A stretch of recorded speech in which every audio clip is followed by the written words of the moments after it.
Pada tahun 2014, Vladimir Putin mengambil alih Crimea dalam masa 4 minggu, hampir tanpa melepaskan satu tembakan pun. Dia menyifatkan semenanjung itu sebagai tanah suci, sebagai kapal induk yang tidak boleh ditenggelamkan. Ia adalah trofi terbesar pemerintahannya, bukti bahwa Rusia telah kembali menjadi sebuah empayar. 12 tahun kemudian, trofi itu sedang berubah menjadi satu perangkap. Dan yang paling mengagumkan adalah caranya. Ukraina tidak menghantar kereta kebal, tidak sedang menyerang melalui darat. Mereka telah menemui sesuatu yang jauh lebih mudah dan jauh lebih sukar untuk dihentikan. Mereka sedang mengubah Crimea menjadi sebuah pulau, memutuskan jambatan, menenggelamkan feri, menyekat jalan, memutuskan bekalan bahan api, dan menguasai satu demi satu laut dan ruang udara di sekitar semenanjung itu. Ideanya sangat kejam dalam kesederhanaannya. Crimea tidak akan jatuh melalui serangan besar-besaran kereta kebal. Ia akan menjadi terlalu mahal untuk dipertahankan. Mustahil untuk dibekalkan. Mustahil untuk dipertahankan. Mustahil untuk didiami. Dalam kompilasi ini, Anda akan memahami kejatuhan ini dalam 3 bahagian. Pertama, gambaran keseluruhan. Kenapa Crimea menentukan keseluruhan perang? Dan bagaimana armada paling berkuasa di Laut Hitam diusir dari sana? Kemudian, penyekatan. 3 arteri yang menghubungkan semenanjung itu ke Rusia dipotong satu demi satu sehingga stesen minyak di Sevastopol kehabisan petrol. Dan akhirnya, langit. Senjata yang paling tidak dijangka dalam seluruh peperangan yang sedang menembusi pertahanan udara termahal di dunia. Dan ini membawa kita kepada satu soalan yang kurang menyenangkan. Berapa lama lagi Putin boleh mempertahankan permata paling berharga miliknya sebelum askar-askar Rusia di dalamnya menjadi yang terakhir mengetahui bahwa mereka telah ditinggalkan sendirian? Mari kita mulakan dengan gambaran keseluruhan.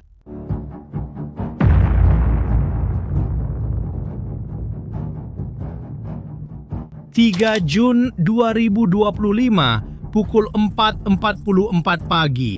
Di dasar Selat Kerch, agen-agen Ukraina telah menghabiskan berbulan-bulan melakukan sesuatu yang sepatutnya tidak dapat dilakukan oleh sesiapapun. Mereka menanam bom di bawah jambatan yang paling dilindungi di Rusia. Jambatan itu menelan belanja hampir $4 billion. Jambatan itu dirasmikan oleh Putin sendiri dengan memandu sebuah lori. Dan apabila peledak diaktifkan, 1.100 kg TNT meletup di atas tiang sokongan. Tapi, kalau Anda fikir itu adalah bahagian terbesar dalam cerita ini, Anda masih belum faham apa yang sedang berlaku. Sebab letupan itu hanyalah satu bahagian sahaja. Satu bahagian kecil daripada satu rancangan yang jauh lebih besar yang telah dirancang selama bertahun-tahun. Dan kini, pada tahun 2026, akhirnya ia sedang memasuki fasa terakhir. Ukraina sedang melakukan sesuatu di Crimea yang tiada siapa sangka boleh berlaku. Dan Putin tahu tentangnya, tetapi dia sudah tidak dapat menghentikannya lagi. Persoalannya ialah bagaimana? Bagaimana sebuah negara yang hampir tiada angkatan laut boleh menumbangkan salah satu armada terkuat di dunia? Dan kenapa Putin dengan seluruh tenteranya sudah tidak mampu bertindak balas lagi? Jawabannya lebih merisaukan daripada yang Anda bayangkan. Untuk memahami apa yang sedang berlaku sekarang, Anda perlu kembali ke masa lalu, 12 tahun yang lalu. Februari 2014. Vladimir Putin mengambil kesempatan ketika berlaku kekacauan politik di Kiev. Beliau menghantar tentera tanpa tanda pengenalan ke Crimea. Dalam masa kurang daripada 4 minggu, beliau mengambil alih seluruh semenanjung itu, hampir tanpa melepaskan satu tembakan pun. Putin berkata bahawa itu adalah pencapaian terbesar pemerintahannya. Putin berkata bahawa Crimea adalah tanah suci, bahawa ia adalah sebuah kapal induk yang tidak boleh ditenggelamkan di Laut Hitam. Dan dia betul tentang satu perkara. Crimea bukanlah sekedar secebis tanah. Dari situlah Rusia mengawal seluruh Laut Hitam. Dari Sevastopol, pangkalan tentera laut utama Rusia di Crimea, armada Rusia berlepas. Dari Crimea jugalah peluru berpandu yang jatuh di Kiev, di Odessa, di Nikolaev dilancarkan. Dan ada lagi, di dasar Laut Hitam, di perairan yang merupakan milik Ukraina, sehingga 2014 terdapat simpanan gas asli yang dianggarkan bernilai ratusan bilion dolar. Apabila Putin merampas Crimea, dia bukan sahaja mengambil secebis tanah. Dia mengambil 80% daripada simpanan tenaga di Laut Hitam yang sebelum ini milik Ukraine. Hakikatnya, sesiapa yang menguasai Crimea menguasai separuh daripada peperangan. Itulah sebabnya apabila pencerobohan berskala besar bermula pada 2022, Crimea menjadi pangkalan kepada segala-galanya. Tentera, peluru, bahan api, peluru berpandu, semuanya melalui situ. Tetapi apa yang Vladimir Putin tidak sangka ialah Ukraine sedang memerhati, mengkaji, menunggu dan menyediakan sesuatu yang akan mengambil masa bertahun-tahun untuk Rusia fahami. Petunjuk pertama muncul beberapa bulan selepas pencerobohan berskala besar. Pada tahun 2022, drone Ukraine mula muncul di atas Sevastopol. Kecil, murah, hampir seperti buatan sendiri. Mereka menyerang sebuah kapal di sini, sebuah pangkalan di sana. Orang Rusia memanggilnya insiden terpencil. Media dunia hampir tidak melaporkannya. Tetapi serangan itu tidak berhenti. Pada tahun 2023, Ukraine melakukan sesuatu yang belum pernah berlaku sebelum ini. Satu operasi yang dinamakan sebagai perangkap ketam oleh Ukraine. Ukraine melancarkan peluru berpandu jelajah Storm Shadow yang dibuat oleh England dan Perancis ke atas ibu pejabat armada Laut Hitam. Tepat di tengah-tengah satu mesyuarat kepimpinan tentera. Sekurang-kurangnya 9 pegawai Rusia terbunuh. Terdapat jeneral di antara mereka. Bangunan bersejarah itu, simbol kuasa tentera laut Rusia sejak zaman Kesatuan Soviet, telah menjadi runtuhan. Pada tahun 2022, peluru berpandu Ukraine telah menenggelamkan kapal penjelajah Moskva, kapal terpenting dalam armada Rusia. Pada tahun 2023 dan 2024, giliran kapal-kapal dan kapal selam lain pula yang diserang di dalam pelabuhan mereka sendiri. Pesawat-pesawat musnah di landasan, sistem pertahanan udara dilenyapkan sama sekali. Dan pada suatu ketika, antara 2024 dan 2025, berlaku sesuatu yang tidak dijangka oleh sesiapa pun. Armada Laut Hitam, salah satu armada tertua dan terkuat di dunia, yang diasaskan oleh Putra Potemkin pada tahun 1783, telah berundur.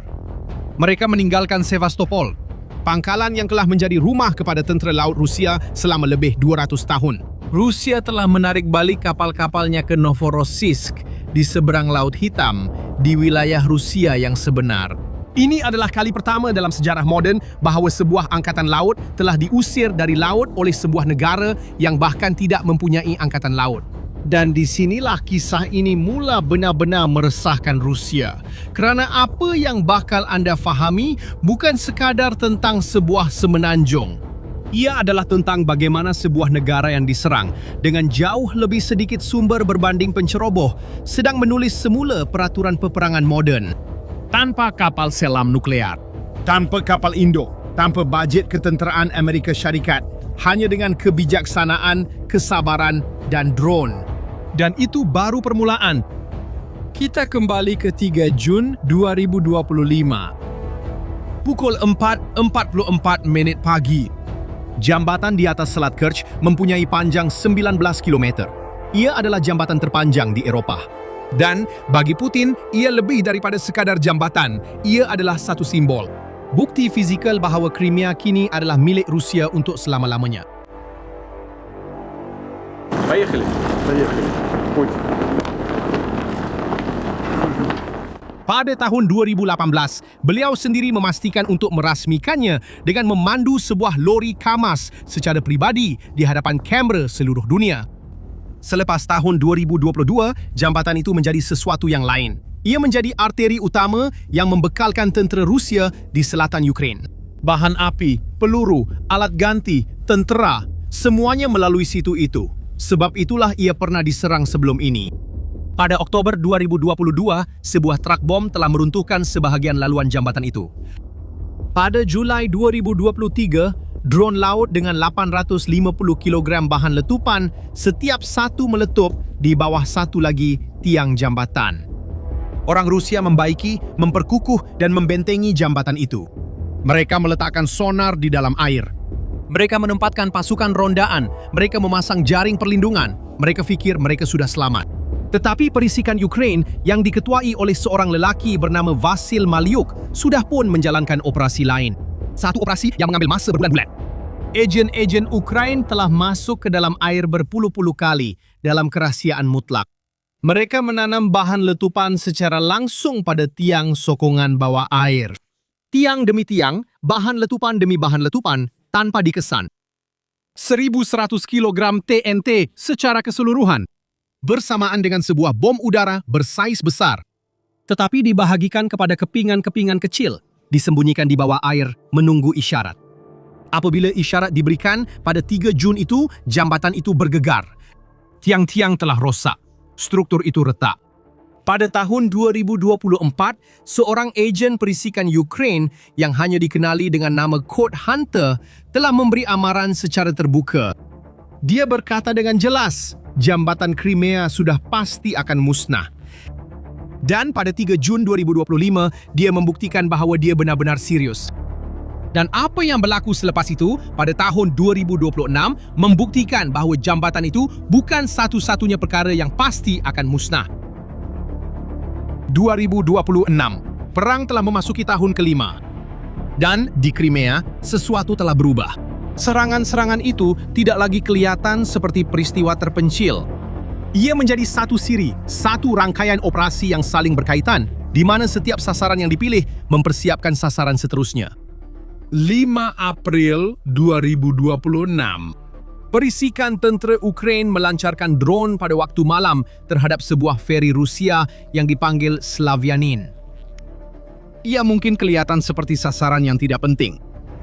Tetapi ia bukan begitu. Slavyanin ialah feri kereta api terakhir yang masih beroperasi di Selat Kerch.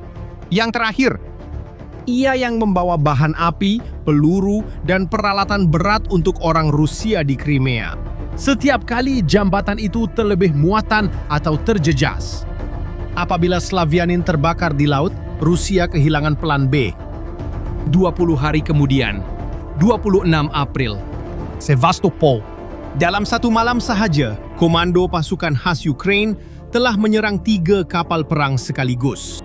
Kapal pendaratan Yamal, Fyuchenkov, dan Ivan Kurs, sebuah kapal perisikan. Di sebuah pangkalan udara berdekatan yang dipanggil Belbek, mereka telah memusnahkan sebuah jet pejuang elit Rusia di landasan, jenis yang bernilai puluhan juta dolar. Sebuah radar canggih dilumpuhkan, sebuah pusat latihan tentera laut diserang, semuanya dalam satu malam sahaja. Dan ia bukan hanya di Sevastopol.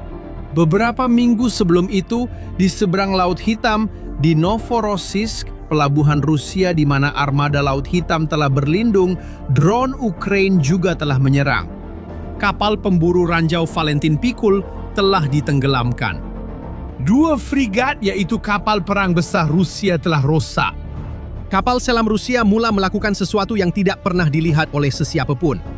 Mereka mula menyelam di dalam pelabuhan mereka sendiri. Bukan untuk bersembunyi daripada musuh di laut. Untuk bersembunyi daripada drone yang datang dari langit. Armada Laut Hitam hari ini adalah apa yang dipanggil oleh penganalisis tentera sebagai armada hantu. Ia wujud di atas kertas, tetapi tidak lagi boleh keluar, tidak lagi boleh menyerang, tidak lagi boleh mempertahankan hampir apa-apa. Dan di tengah-tengah Selat Kerch, jambatan Putin masih berdiri, terluka, dibaiki dengan tergesa-gesa, dikawal ketat seperti tidak pernah sebelum ini. Tetapi setiap hari yang berlalu, ia semakin terasing. Setiap feri yang dimusnahkan, setiap kapal yang ditenggelamkan, setiap pangkalan yang diserang mengetatkan kepungan. Crimea sedang berubah menjadi sebuah pulau. Dan di sebuah pulau yang dikelilingi oleh drone, tiada siapa yang dapat bertahan lama. Sekarang, untuk benar-benar memahami betapa besarnya apa yang sedang berlaku, elok kita dengar apa yang dikatakan oleh seorang lelaki bernama Ben Hodges. Hodges ialah Letnan Jeneral Besar Tentera Darat Amerika Syarikat. Beliau pernah mengetuai semua pasukan Amerika di Eropah. Beliau telah berkhidmat hampir 40 tahun dalam tentera. Dan sejak 2022, beliau sering mengulangi frasa yang sama dalam temu bual, dalam podcast, dalam persidangan ketenteraan. Frasa itu adalah, Crimea ialah kawasan penentu dalam perang ini. Bagi Hodges, segala yang berlaku di Donetsk, di Luhansk, di Zaporizhia adalah penting. Tetapi itu perkara sampingan. Kerana selagi Rusia menguasai Crimea, Ukraine tidak akan pernah selamat.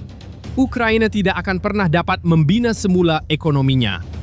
Ukraina tidak akan pernah dapat mengekspor bijirin melalui Laut Hitam tanpa Putin memutuskan dari semenanjung itu untuk menyekat pelabuhannya. Hodges berkata pada tahun 2025 dengan jelas. Jambatan itu akan runtuh. Bagi dia, itu hanya soal masa.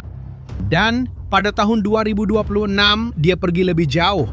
Dia berkata bahwa Ukraina masih belum perlu menghantar tentera darat ke semenanjung itu. Tidak perlu pencerobohan konvensional, hanya perlukan satu perkara, menjadikan Crimea tidak lagi dapat dipertahankan. Mustahil untuk dipertahankan, mustahil untuk dibekalkan, mustahil untuk askar-askar Rusia tinggal di sana. Dan seperti yang Anda sendiri lihat, itulah yang sedang berlaku. Sekarang, pikirkan apa maknanya bagi Putin. Crimea adalah kemenangan politik terbesar dalam pemerintahannya. Ia menjadi asas kepada semua propaganda Rusia selama lebih daripada 1 dekad. Jika Crimea jatuh, bukan hanya sebuah semenanjung yang jatuh. Seluruh naratif yang Putin ceritakan kepada rakyat Rusia juga akan runtuh. Jatuhlah alasan untuk perang, jatuhlah pangkalan tentera paling strategik yang Rusia miliki di luar Rusia sendiri. Dan turut jatuh mitos bahawa Putin adalah lelaki yang membina semula empayar itu. Itulah sebabnya Rusia sedang memperkukuhkan kedudukan. Itulah sebabnya mereka sedang membina tempat perlindungan berperisai untuk pesawat di Belbek. Itulah sebabnya mereka sedang mengalihkan sumber yang sebenarnya diperlukan di tempat lain untuk cuba mempertahankan semenanjung itu. Cuma ada satu masalah. Pada bulan Mac 2026, Rusia kehilangan lebih ramai askar dalam 1 bulan berbanding mana-mana bulan lain sejak perang bermula. 35.000 askar terbunuh atau cedera. Buat pertama kali dalam hampir 4 tahun, Rusia kehilangan lebih ramai askar daripada yang mampu direkrut. Dan ini mengubah segalanya. Kerana sebuah tentera yang tidak dapat menggantikan anggotanya tidak mampu mempertahankan 2 front pada masa yang sama. Jadi persoalannya ialah, apa agaknya yang akan berlaku? Adakah Rusia akan dapat melindungi jambatan itu untuk masa yang lama lagi? Lihat, sebenarnya tiada siapa yang tahu tarikhnya, tiada siapa yang tahu bulan yang tepat, tetapi arah tujuannya jelas. Malah penganalisis tentera Rusia, termasuk mereka yang menulis di blog berkaitan kerajaan Rusia, sudah pun mengakui secara senyap bahawa sesuatu telah berubah. Jambatan itu masih berdiri, tetapi telah cedera. Kerja-kerja pembaikan semakin kerap dilakukan, semakin mahal pula kosnya. Dan pakar-pakar tentera bersetuju dalam satu perkara, serangan keempat hanyalah soal masa. Jika ia datang dalam bentuk yang betul, dengan teknologi yang betul, pada masa yang betul, jambatan itu akan runtuh. Dan apabila ia runtuh, tiada cara untuk membinanya semula di tengah-tengah peperangan. Bukan dengan drone Ukraina yang mengawasi selat itu 24 jam sehari. Feri-feri itu sudah tiada. Kapal-kapal itu sedang bersembunyi. Kapal selam menyelam di pelabuhan mereka sendiri. Pangkalan udara sedang diperkuat dengan konkrit, bukan untuk menyerang, tetapi untuk bertahan hidup. Dan sementara itu, di dalam Crimea, sesuatu mula berlaku secara senyap-senyap. Askar-askar Rusia yang berkhidmat di semenanjung itu berada di tempat yang pada bila-bila masa sahaja boleh terputus dari dunia. Terputus dari Rusia. Dan apabila itu berlaku, mereka akan menjadi orang terakhir yang mengetahuinya. Pada tahun 2014, Putin mengambil alih Crimea dalam masa 4 minggu, hampir tanpa melepaskan 1 tembakan pun. Pada masa itu, beliau percaya bahawa beliau telah menakluk semenanjung itu untuk selama-lamanya, bahawa beliau telah membina semula empayar, bahawa beliau telah menulis semula peta Eropah. 12 tahun kemudian, beliau sedang menyedari betapa salahnya beliau. Kepungan ini mempunyai nama di lapangan, Pengcekikan Logistik. Dan ia sudah menyakitkan di tempat yang paling terasa, di pam minyak Sevastopol. Lihat apa yang tinggal dari hanya 3 arteri yang mengekalkan hayat Crimea. Здравствуйте, товарищи! Vladimir Putin hampir kehilangan penaklukan paling penting sepanjang pemerintahannya. Pada tahun 2014, beliau mengambil alih Crimea hampir tanpa melepaskan 1 tembakan pun. Itu adalah kemenangan terbesar dalam pemerintahan Putin. Trofi yang membuktikan kepada dunia bahawa Rusia telah kembali menjadi sebuah empayar. Dan sekarang, 12 tahun kemudian, trofi yang sama itu sedang menjadi perangkap terbesar baginya. Karena perkara ini berlaku, inilah yang paling menakutkan kerajaan Rusia. Kerana ia bukan dengan kereta kebal. Bukan dengan pencerobohan. Ia berlaku melalui sesuatu yang langsung tidak dapat dihentikan oleh Rusia. Dan perkara ini dapat dilihat dengan jelas di satu tempat tertentu. Crimea semakin kehabisan bahan api. Di Sevastopol, bandar terbesar di semenanjung itu, stesen minyak pagi-pagi lagi sudah ada had. 20 liter setiap kereta. Dan beberapa hari kemudian, 20 liter itu pun sudah tiada lagi. Petrol itu habis begitu sahaja. Pada akhir Mei, gubernur yang dilantik oleh Rusia di bandar itu sendiri mengakui bahawa petrol biasa telah habis.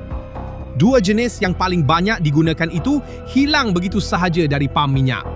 Di sebuah kawasan yang Rusia ambil sebagai trofi lebih 10 tahun lalu, orang ramai mula beratur untuk mendapatkan bahan api yang sudah tidak sampai lagi. Dan lihat butirannya, sebabnya bukan kerana pencerobohan. Tiada satu pun kereta kebal Ukraine melintasi sempadan Crimea. Tiada seorang pun askar menjejakkan kaki di sana. Apa yang sedang menyesakan semenanjung itu adalah sesuatu yang jauh lebih sukar untuk diselesaikan dan jauh lebih bijak. Kerana Ukraine telah menemui cara untuk mengambil semula Crimea tanpa perlu menceroboh. Dan Rusia buat pertama kalinya dalam 12 tahun tidak dapat menghalangnya. Untuk anda faham betapa besarnya perkara ini, anda perlu ingat betapa pentingnya Crimea. Apabila Putin mengambil alih semenanjung itu pada tahun 2014, dia menganggapnya sebagai permata dalam pemerintahannya. Ia adalah bukti bahawa Rusia telah kembali menjadi sebuah empayar. Dan apabila pencerobohan sebenar bermula pada tahun 2022, Crimea menjadi pangkalan bagi segala-galanya. Dari sanalah tentera, peluru berpandu dan pengebom yang menyerang selatan Ukraine berlepas. Selama bertahun-tahun, ia tidak dapat disentuh sebuah kubu kuat. Tetapi setiap kubu kuat ada kelemahannya. Dan kelemahan Crimea sentiasa sama. Ia hampir seperti sebuah pulau.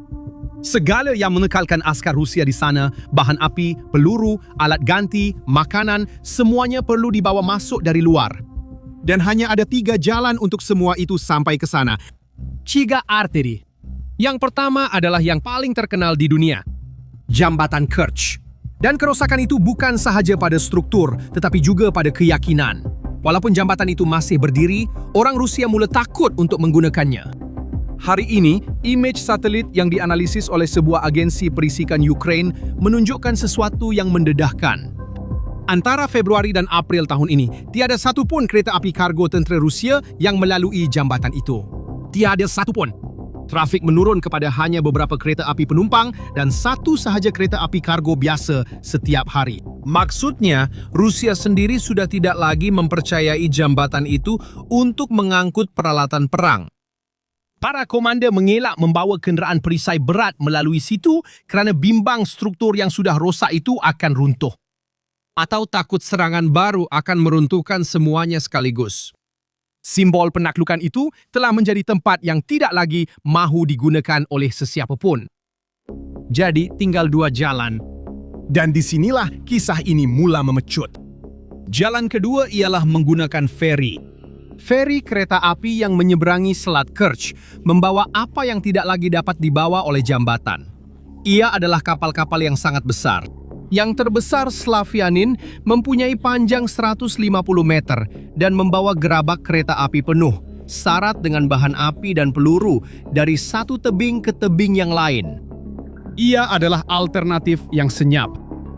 Kemudian, Ukraina mula memburu feri-feri ini. Satu demi satu. Pertama Avangard pada bulan Mac.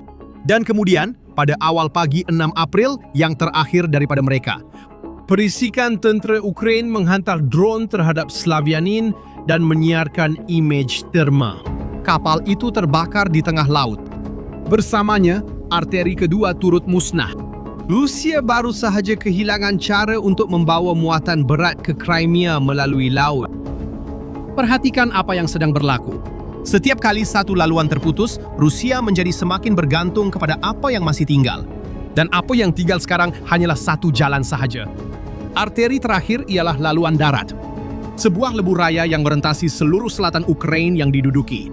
Ia bermula dari Rusia, dari sebuah bandar yang dipanggil Rostov dan menuju ke Crimea, melalui Mariupol, Berdiansk, dan Melitopol.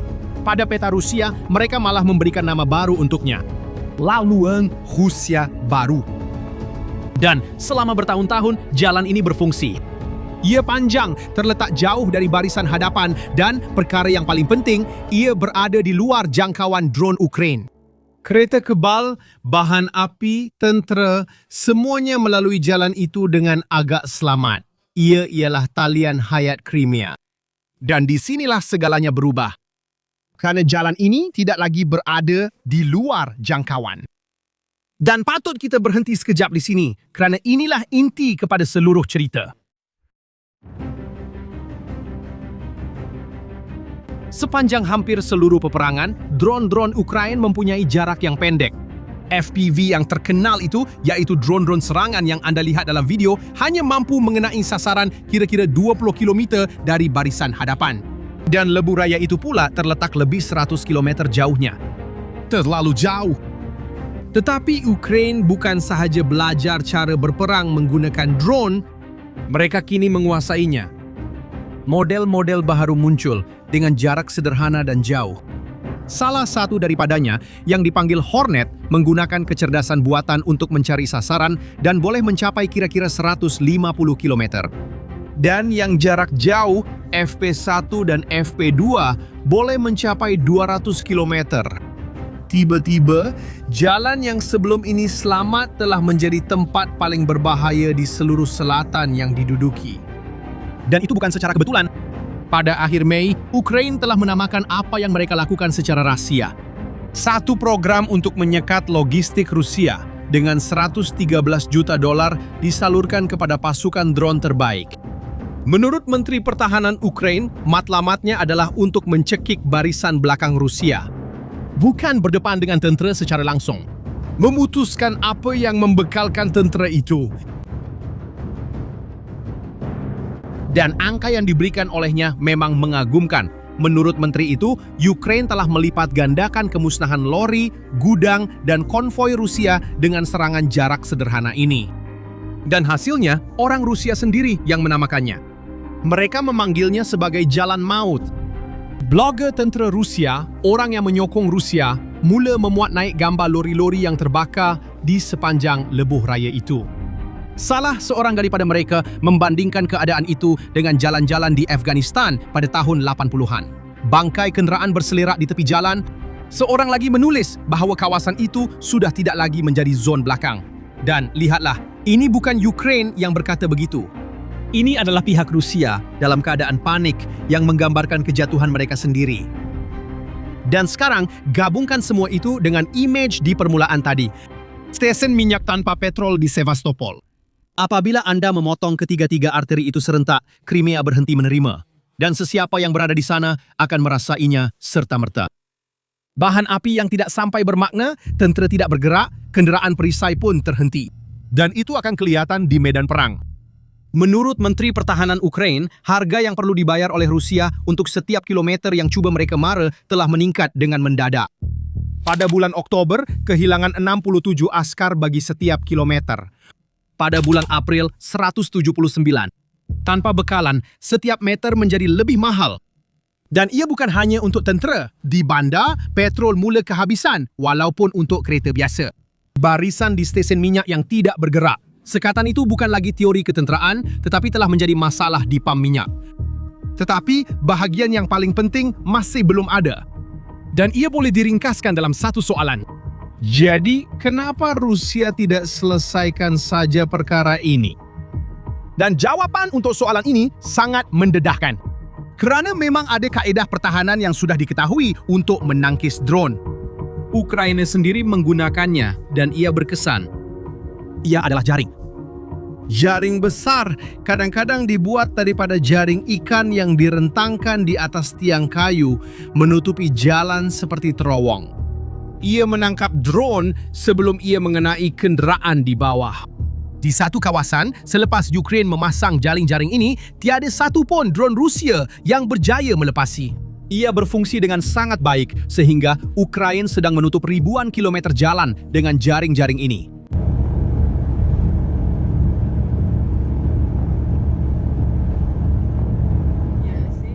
Jadi, soalan yang jelas timbul, kenapa Rusia tidak menutup jalan di Crimea dengan cara yang sama? Dan disinilah munculnya betapa besarnya masalah yang dihadapi oleh Rusia. Blogger-blogger Rusia telah merayu untuk mendapatkan jaring-jaring ini selama berminggu-minggu. Meminta jaring, meminta peperangan elektronik, meminta perlindungan. Dan sehingga kini hampir tiada apa-apa yang muncul. Gubernur wilayah yang diduduki itu malah telah menandatangani satu dekri. Tetapi dekri itu hanya melarang lori sivil untuk lalu. Dan ia tetap membiarkan tentera terdedah dengan cara yang sama. Seorang penulis blog yang berkaitan dengan kerajaan Rusia mengadu bahawa perkara itu hanya memudahkan kerja drone Ukraine yang kini tidak perlu lagi membezakan antara yang awam dengan yang tentera. Maksudnya ada dua kemungkinan. Sama ada Rusia sudah tidak mampu lagi membawa pertahanan ke jalan raya kerana logistik yang sepatutnya membawa jaring-jaring itu adalah yang sedang dimusnahkan. Atau Rusia sudah pun memutuskan secara diam-diam bahawa Crimea bukan lagi keutamaan. Dan mana-mana satu daripada dua jawapan itu sangat menghancurkan bagi Putin. Satu daripadanya menunjukkan bahawa dia tidak mampu. Yang satu lagi menunjukkan bahawa dia telah berputus asa. Dan sementara Rusia terkial-kial, Ukraina sudah melangkah ke fasa seterusnya. Dengan bekalan yang semakin berkurang, pertahanan udara di semenanjung sedang dimusnahkan tanpa penggantian. Dan ini bukanlah sistem yang murah. Ukraina sudah menyerang bateri S-300 dan S-400 di Crimea, yaitu sistem pertahanan udara paling canggih milik Rusia, setiap satu mampu meliputi ratusan kilometer ruang udara. Mereka juga telah menyerang radar Nebo-U dan satu sistem pansir di lapangan terbang Belbek dan juga pesawat pejuang MiG-31 di atas tanah. Satu analisis dari Jerman menganggarkan bahawa hanya antara bulan Mac dan Mei, Ukraina telah memusnahkan 37 sistem pertahanan udara, radar dan peperangan elektronik milik Rusia. Lebih daripada 2 kali ganda berbanding apa yang telah dimusnahkan beberapa bulan sebelum itu. Tentera Laut Ukraina berkata bahawa armada Laut Hitam Rusia jarang keluar ke laut. Dan setiap pertahanan yang tumbang membuka ruang yang lebih besar untuk serangan seterusnya. Crimea, yang selama bertahun-tahun menembak apa saja yang mendekat, telah menjadi, menurut kata-kata seorang penganalisis Ukraina, sasaran yang mudah. Dan Rusia memang ada rancangan untuk mengelak daripada perkara ini.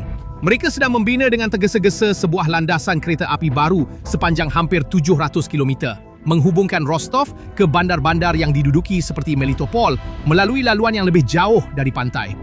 Ideanya adalah untuk mewujudkan laluan bekalan baru yang lebih terlindung. Masalahnya adalah masa. Landasan kereta api ini mengambil masa berbulan-bulan untuk disiapkan, dan kepungan itu semakin mengetat sekarang. Dan itulah sebabnya idea utama dalam cerita ini sangat mudah tetapi kejam. Crimea tidak akan jatuh dalam serangan kereta kebal. Ia akan menjadi terlalu mahal untuk dipertahankan. Ia akan dicekik sehingga untuk mengekalkannya memerlukan kos yang lebih tinggi daripada nilainya. Dan fikirkan apa maksudnya untuk baki peperangan ini. Semenanjung yang membekalkan seluruh serangan Rusia di selatan kini menyedut sumber bukannya menghantar. Trofi telah menjadi beban. Pangkalan telah menjadi perangkap. Dan ada sesuatu yang hampir ironik dalam semua ini.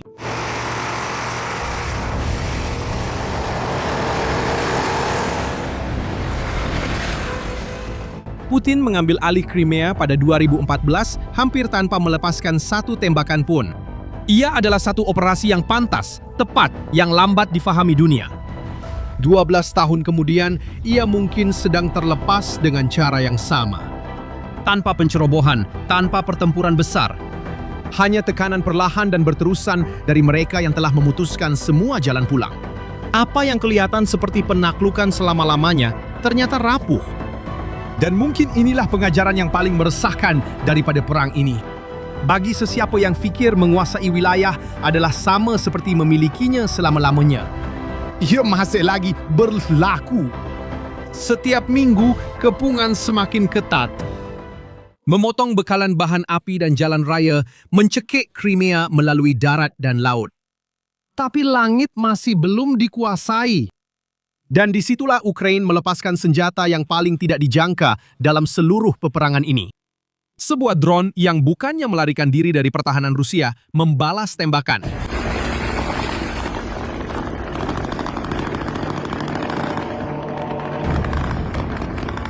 Rusia mengambil masa 4 tahun untuk membina tembok yang tidak kelihatan di atas wilayahnya sendiri.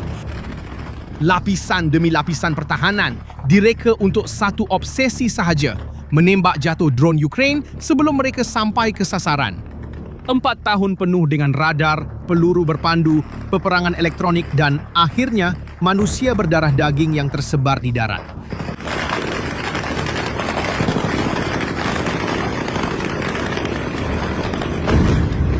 Dan kemudian, pada satu malam pada bulan Mei tahun lepas, di atas Crimea yang diduduki, sebuah drone murah tunggal melakukan sesuatu yang meruntuhkan seluruh tembok pertahanan itu. Drone itu tidak melakukan apa yang mereka jangkakan. Ia tidak mengelak, ia tidak melarikan diri, ia membalas tembakan. Coba pikir sejenak betapa besarnya hal ini. Di satu pihak, sebuah kuasa tentera yang telah menghabiskan 4 tahun dan berbilion dolar membina pertahanan anti-drone yang paling padat di planet ini. Di pihak satu lagi, sebuah drone yang harganya lebih murah daripada sebuah kereta biasa, membawa sebuah roket yang asal-usulnya dari tahun 40-an. Ya, dari zaman Perang Dunia Kedua. Dan senjata lama ini sedang menembusi pertahanan termahal di planet ini. Pertahanan inilah yang mempunyai radar, peluru berpandu, dan keupayaan peperangan elektronik yang berlimpah. Dan apabila Anda faham bagaimana ia menembusi pertahanan Rusia, Anda akan sedar bahawa Putin mempunyai banyak sebab untuk bimbang. Mari kita mulakan dengan adegan yang memulakan semuanya. Pada 12 Mei tahun lepas, penganalisis sumber terbuka telah mengedarkan satu video yang dirakam di Crimea yang diduduki. Dalam video itu, sebuah drone jarak jauh Ukraina melintasi langit.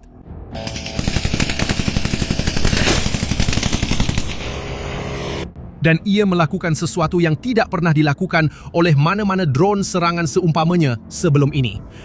Ia melepaskan sebuah roket dari bawah sayapnya ke arah sasaran Rusia di tanah dan terus terbang untuk menjalankan misi utamanya. Ia menyerang dalam perjalanan dan teruskan. Sesiapa yang melihatnya dahulu faham apa maksudnya untuk baki peperangan itu. Imej-imej yang bocor itu datang daripada sumber Rusia. Dan tanda pengenalan pada roket-roket itu telah disembunyikan. Analisis pertahanan Ukraina hanya mencadangkan bahawa ia adalah roket Soviet lama, tetapi tiada pengesahan visual yang muktamad. Namun, beberapa hari kemudian, Komander Pasukan Sistem Tanpa Pemandu Ukraina sendiri, Robert Brovdi, yang dikenali dengan nama Kod Madyar, telah memuat naik video serangan roket itu dari drone. Konsep itu telah didedahkan, tetapi masih ada satu perkara yang belum difahami. Bukan tentang jenis roket itu, tetapi dari mana ia dilancarkan.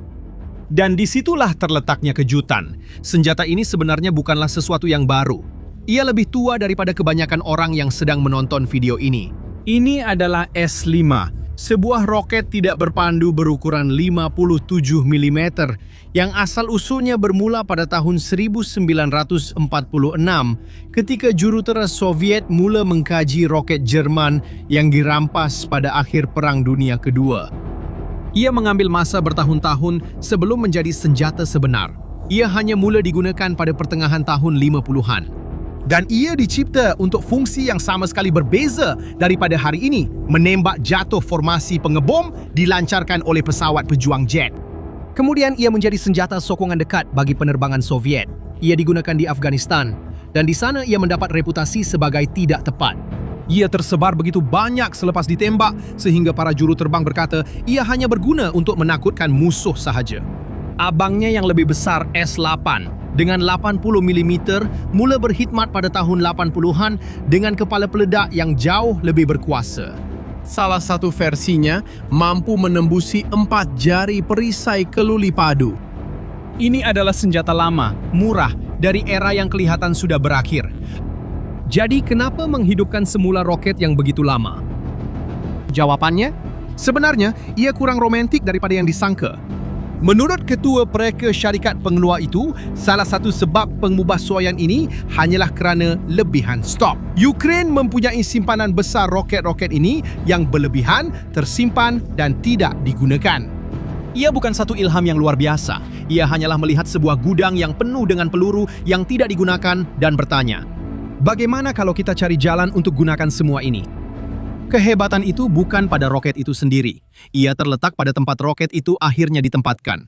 Sebab Ukraine sudah pun ada roket-roket ini sejak awal perang lagi. Dan mereka sudah pun coba menggunakannya.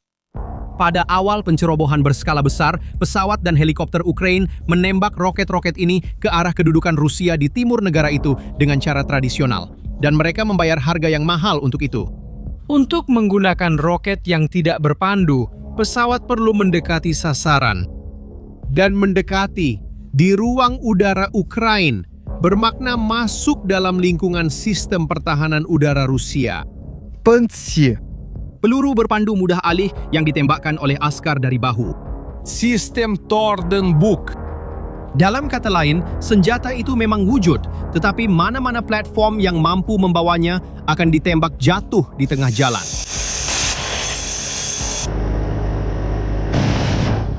Roket itu menunggu sesuatu yang boleh mendekat tanpa musnah. Dan sesuatu itu bukanlah pesawat dengan juru terbang di dalamnya. Ia adalah drone, murah, boleh dibuang, yang tiada siapa akan bersedih jika ia jatuh.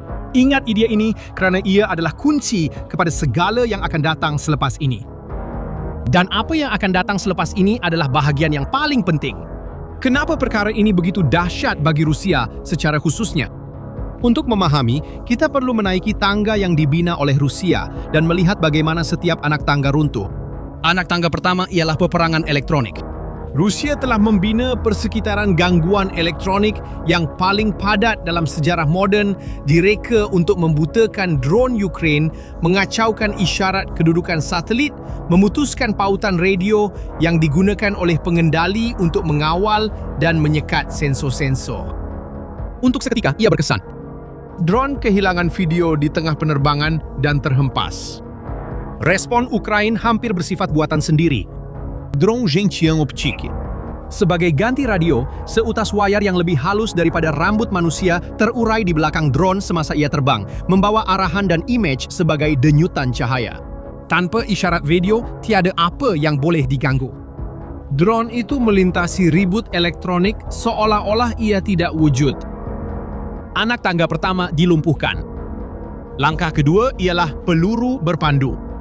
Sistem seperti Pansir. Sebuah platform mudah alih atas truk yang Rusia umumkan sebagai yang terbaik di dunia untuk menembak jatuh drone yang terbang rendah. Masalahnya ialah Pansir direka untuk sasaran yang lebih besar dan lebih tinggi. Terhadap drone kecil, murah dan hampir tidak kelihatan di radar, ia terbukti terlalu mahal dan tidak berkesan. Dan angka-angka itu menceritakan kisahnya sendiri. Hanya pada tahun lepas, Ukraine mendakwa telah memusnahkan lebih daripada 130 sistem pertahanan udara Rusia. Beberapa laporan menyebut sehingga 170. Sebuah kumpulan bebas yang hanya mengira apa yang boleh disahkan melalui image merekodkan berpuluh-puluh Pansir yang telah dimusnahkan. Ukraine mengatakan telah menghapuskan kira-kira separuh daripada stok Rusia. Tapi perhatikan apa yang Rusia sendiri mula lakukan. Mereka mula mengeluarkan radar Soviet yang berusia setengah abad dari simpanan, seperti P-18, dan mengimprovisasi sistem dengan peluru berpandu yang diubah suai. Madyar sendiri memberitahu bahawa salah satu radar itu dipasang pada sebuah lori yang begitu lama sehingga dia hampir tidak mengenalinya. Seorang penulis blog tentera Rusia mengakui perkara yang jelas. Menghasilkan peluru berpandu. Pansir pada kadar mereka sedang hilang adalah mustahil secara fizikal. Anak tangga kedua sedang runtuh. Dan kemudian kita sampai ke anak tangga terakhir. Apabila teknologi mahal gagal, Rusia kembali kepada asas. Jika radar dan peluru berpandu tidak dapat menghentikan drone, maka letakkan orang di lapangan untuk menjatuhkannya dengan mata kasar. Pasukan tembakan bergerak telah diwujudkan. Pasukan kecil diletakkan di sepanjang laluan pendekatan drone, dilengkapi dengan mesingan, tetapi juga sebagian besarnya dengan rifle dan senapang penembak tepat yang dilengkapi bidikan terma untuk melihat dalam gelap. Mereka adalah pemburu. Lelaki-lelaki berbaring dalam kesejukan, memerhati langit malam melalui alat bidik yang menukar haba menjadi image, menunggu titik panas enjin drone muncul. Itulah pertahanan yang paling primitif sekali. Dan kerana ia primitif, ia juga yang paling sukar untuk dikalahkan. Lagipun tak mungkin kita boleh mengelirukan seorang lelaki yang memegang senapang. Itulah satu-satunya perkara yang Rusia masih ada. Dan itulah yang sedang runtuh sekarang. Untuk memahami mengapa ia runtuh, anda perlu melihat perbezaan yang mengubah segalanya. Perhatikan. Semua penyesuaian Ukraine sebelum ini membiarkan drone itu melarikan diri. Drone gentian optik tidak dapat dikesan. Drone yang hilang isyarat akan terus jatuh. Logiknya sentiasa untuk mengelak daripada pertahanan. Drone bersenjata dengan roket membalikan logik ini buat pertama kalinya. Dia tidak lari daripada pemburu. Apabila ia bertemu dengan pasukan Rusia di jalan, ia menembak roket yang direka untuk menyerang tentera di darat dan terus menuju ke sasaran. Perbezaannya sangat ketara dan ia mudah. Sebuah drone yang terganggu jatuh tanpa mencederakan sesiapa. Sebuah drone bersenjata akan membalas. Dan, bukan secara kebetulan, Komander Madiyar sendiri telah menyatakan dengan jelas bahwa drone-drone ini memang direka khas untuk pasukan bergerak bersenjatakan peluru berpandu mudah alih. Dan penembak mesingan yang menjaga pertahanan udara Rusia. Lapisan terakhir pertahanan Rusia berfungsi kerana ia terdiri daripada manusia. Dan manusia tidak boleh digodam, tetapi manusia boleh disasarkan. Dan itulah sebabnya semuanya bertumpu di sini. Rusia tidak menukar satu senjata dengan yang lebih baik. Mereka kehabisan lapisan seterusnya. Mereka telah menggunakan semua peralatan elektronik, telah menggunakan semua peluru berpandu, bertaruh pada manusia, dan kini manusia juga sedang diserang. Tiada lagi lapisan di bawah ini. Dan perkara di sini bukanlah semestinya untuk menghapuskan pasukan Rusia. Cukup sekedar memaksa mereka bersembunyi, menukar posisi, berhenti bekerja cukup lama supaya drone-drone lain boleh melepasi. Sehingga ketika itu, serangan mendalam oleh Ukraine sentiasa terhad bukan kerana jarak tetapi lebih kepada koridor pertahanan antara garisan hadapan dan sasaran. Setiap drone yang melintasi koridor itu adalah satu operasi. Drone bersenjata tidak menyelesaikan masalah ini sepenuhnya, tetapi ia mengurangkan kos setiap kali melintasi. Dan bahawa ini berkesan menjadi jelas sejurus selepas itu. Pada 17 Mei, Ukraine sendiri telah mengeluarkan video drone-drone ini menyerang pusat komunikasi strategik Armada Laut Hitam Rusia di Crimea yang diduduki. Infrastruktur tentera yang dilindungi diserang oleh drone yang kini juga membawa roket untuk membuka jalan ke arahnya. Pernahkah Anda terfikir ke mana semua ini akan berakhir? Adakah Ukraine pernah melakukan perkara yang sama di tempat lain sebelum ini? Pernahkah Anda dengar tentang Magura? Drone laut ini bermula sebagai bot bom direka untuk melanggar kapal Rusia.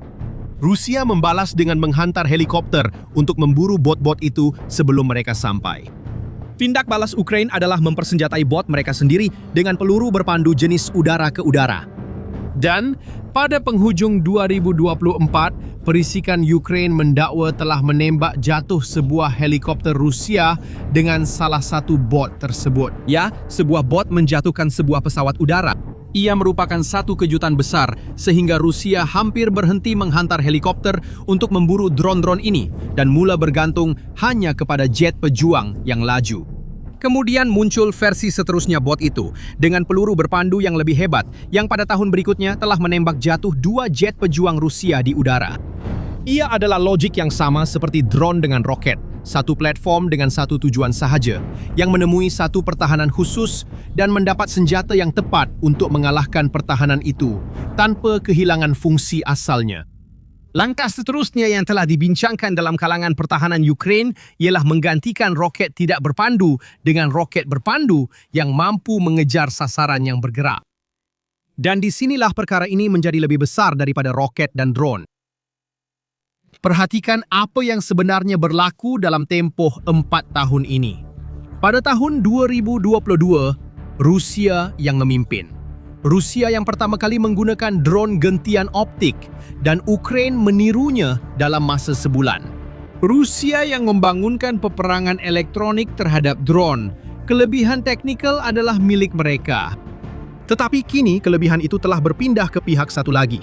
Hari ini, Ukraine mempamerkan pelancar baru dan Rusia hanya mengambil masa beberapa hari untuk menemuinya di medan perang, tetapi mereka sudah tidak mampu lagi bertindak balas dengan kadar yang sama. Dan jika Anda perhatikan betul-betul, inilah masalah sebenar di sebalik semuanya. Kerana dalam peperangan seperti ini, kelebihan teknologi bukanlah sesuatu yang dimiliki, ia hanyalah sesuatu yang dipinjam. Siapa yang berada di hadapan hari ini mungkin akan ketinggalan esok. Dan apa yang menentukan bukanlah siapa yang mempunyai peralatan terbaik, tetapi siapa yang menyesuaikan diri dengan lebih cepat. Tembok Rusia tidak runtuh kerana Ukraine mencipta senjata ajaib. Ia runtuh kerana Ukraine membongkar setiap lapisan pada kelajuan yang sama dengan Rusia membinanya, dan selepas itu lebih pantas lagi. Seperti yang anda boleh lihat, Rusia telah menggunakan semua kad yang mereka ada, elektronik, peluru berpandu, dan tentera di darat. Dan tiada lagi yang tinggal sebagai simpanan.